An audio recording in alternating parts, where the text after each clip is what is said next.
LSG பக்கம் போவோம்.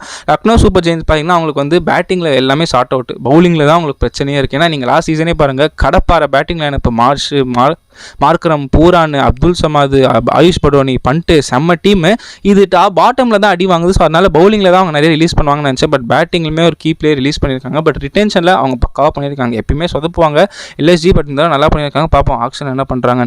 இவங்க லிஸ்ட்டு பார்த்தீங்கன்னா Abdul Samad, Ayush Badoni, Aiden Markram, Matthew Breetzke ஒரே மேட்ச் தான் ஆனார், பட் சான்ஸ் கொடுத்துருக்காங்க இந்த வருஷமும். Himmat Singh, Rishabh Pant captain, Nicholas Pooran, Mitchell Marsh, Shahbaz Ahmed, Arshin Kulkarni, Mohammed Shami செம்ம ட்ரேடு, மயங்க் யாதவ் 11 crores கொடுத்து சீசனுக்கே 1-2 மேட்ச் தான் ஆனார், பட் அவர் ரீட்டைன் பண்ணியிருக்காங்க. சர்ப்ரைசிங்காக இருக்குது. ஆவேஷ் கான், மோசின் கான், மணிமாறன் சித்தார்த், திக்வேஷ் ராத்தி, பிரின்ஸ் யாதவ், ஆகாஷ் சிங், அர்ஜுன் டெண்டுல்கர் ட்ரேடில் வாங்கியிருக்காங்க. மேஜர் ரிலீஸ் நான் என்ன ஷாக்குன்னா David Miller and Ravi Bishnoi செம்ம ஷாக்குங்க. ஏன்னா ஆகாஷ் டீப் 8.5 crore worth கிடையாது, ஷமார் ஜோசப் மேட்சும் கிடைக்கல. ஸோ ஓகே இவங்க 2 பேர். பட் ரவி பிஷ்னாய் நீங்கள் 11 crores கொடுத்து ரீட்டைன் பண்ணீங்க. அதே மாதிரி டேவிட் மில்லர் 8.5 crores கொடுத்து வாங்கினா, பட் அன்எக்ஸ்பெக்டட்.